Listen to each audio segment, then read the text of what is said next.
ಓಂ ಶ್ರೀ ಗುರುಭ್ಯೋ ನಮಃ. ಹರಿ ಓಂ. ಒಬ್ಬ ಗೃಹಸ್ಥ ಭಕ್ತ, ಅಮ್ಮ, ನನ್ನಿಂದ ಏನೂ ಸಾಧನೆ ಮಾಡಲು ಆಗುತ್ತಿಲ್ಲ ಎಂದು ತನ್ನ ವ್ಯಥೆಯನ್ನು ವ್ಯಕ್ತಪಡಿಸಿದಾಗ ಶ್ರೀಮಾತೆ ಶ್ರೀ ಶಾರದಾ ದೇವಿಯವರು, ಮಗು, ನೀನೇನು ತಾನೇ ಮಾಡಬಲ್ಲೆ? ನಿನ್ನಿಂದ ಏನು ತಾನೇ ಸಾಧ್ಯ? ನಿನಗಾಗಿ ನಾನು ಎಲ್ಲವನ್ನೂ ಮಾಡುತ್ತಿದ್ದೇನಪ್ಪ ಎಂದು ಉತ್ತರಿಸುತ್ತಾರೆ. ಎಂಥ ದೊಡ್ಡ ಮಾತು, ಎಂಥ ದೊಡ್ಡ ಭರವಸೆ! ನಿಜ, ಕಲಿಯುಗದ ಮನುಷ್ಯರಾದ ನಾವು ದುರ್ಬಲ ಶರೀರ, ದುರ್ಬಲ ಮನಸ್ಸಿನಿಂದ ಕೂಡಿ ಕಲುಷಿತ ವಾತಾವರಣದ ನಡುವೆ, ಇಂದಿನ ಸಮಾಜದ ಗಡಿಬಿಡಿಯ ಪರಿಸರದ ನಡುವೆ ನಮ್ಮಿಂದ ಏನು ತಾನೇ ಸಾಧನೆ ಮಾಡಲು ಸಾಧ್ಯವಾಗುತ್ತದೆ? ಅಲ್ಲದೆ ಭಗವಂತನನ್ನು ಪಡೆಯಲಿಕ್ಕೆ ಬೇಕಾದಂತಹ ಪರಿಪೂರ್ಣ ವೈರಾಗ್ಯ, ಪರಿಪೂರ್ಣ ಪರಿಶುದ್ಧ ವ್ಯಾಕುಲತೆ ಅದೆಷ್ಟು ಪ್ರಮಾಣದಲ್ಲಿ ನಮ್ಮಲ್ಲಿ ಇದೆಯೋ ಹೇಳಲಿಕ್ಕೆ ಬರುವುದಿಲ್ಲ. ಹೀಗಿರುವಾಗ ನಮ್ಮಿಂದ ಸಾಧನೆ ಮಾಡಲು ಕಠಿಣವಾಗುತ್ತಿದೆ. ಆದರೆ ಸಾಧನೆ ಮಾಡಲು ಆಗುತ್ತಿಲ್ಲವಲ್ಲ ಎಂಬ ನೋವು, ಎಂಬ ವ್ಯಥೆಯಂತೂ ಇದೆ.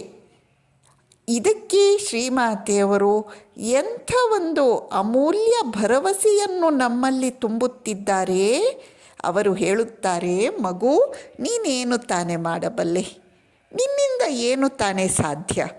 ನಿನಗಾಗಿ ನಾನು ಎಲ್ಲವನ್ನೂ ಮಾಡುತ್ತಿದ್ದೇನೆ. ನಿಜ, ಶ್ರೀಮಾತೆಯವರು ಪಂಚತಪವನ್ನು 7 ದಿನಗಳ ಕಾಲ ಆಚರಿಸಿದ್ದು ಸಾಮಾನ್ಯ ಸಂಗತಿಯೇನು? ಅದನ್ನು ಅವರು ಮಾಡಿದ್ದು ನಮ್ಮೆಲ್ಲರಿಗಾಗಿ. ಶ್ರೀಮಾತೆಯವರು ತಮ್ಮ ಅಂತಿಮ ವರ್ಷದಲ್ಲಿ ತಮ್ಮ ಅನಾರೋಗ್ಯದ ನಡುವೆಯೂ ರಾತ್ರಿ ಇಡೀ ಮಲಗಿಕೊಂಡೇ ಭಕ್ತರಿಗಾಗಿ ನಿರಂತರ ಜಪವನ್ನು ಮಾಡಿದ್ದು ಸಾಮಾನ್ಯ ಸಂಗತಿಯೇನು? ಶ್ರೀಮಾತೆಯವರು ತಮ್ಮ ಇಡೀ ಜೀವನದ ಕಣ ಕಣವನ್ನು, ಹನಿ ಹನಿಯನ್ನು ಲೋಕ ಕಲ್ಯಾಣಾರ್ಥವಾಗಿ ಭಕ್ತಾನುಗ್ರಹಕಾರಿಣಿಯಾಗಿ ಸವಯಿಸಿದರು. ಅದೆಲ್ಲ ನಮಗಾಗಿ.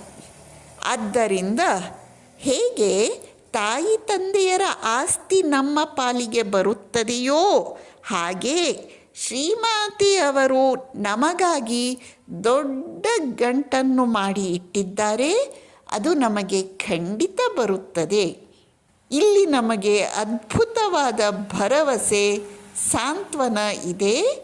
ಜೊತೆಯಲ್ಲಿ ನಾವು ನಮ್ಮಿಂದಾದ ಸಾಧನೆಯನ್ನು ಅವರ ಕೃಪೆಯಿಂದಲೇ ಮಾಡುತ್ತಾ ಹೋಗಬೇಕು. ನಿಶ್ಚಿಂತೆಯಾಗಿರೋಣ, ಭಯ ಬೇಡ. ಶ್ರೀಮಾತೆಯವರು ನಮಗಾಗಿ ಎಲ್ಲವನ್ನೂ ಮಾಡಿದ್ದಾರೆ.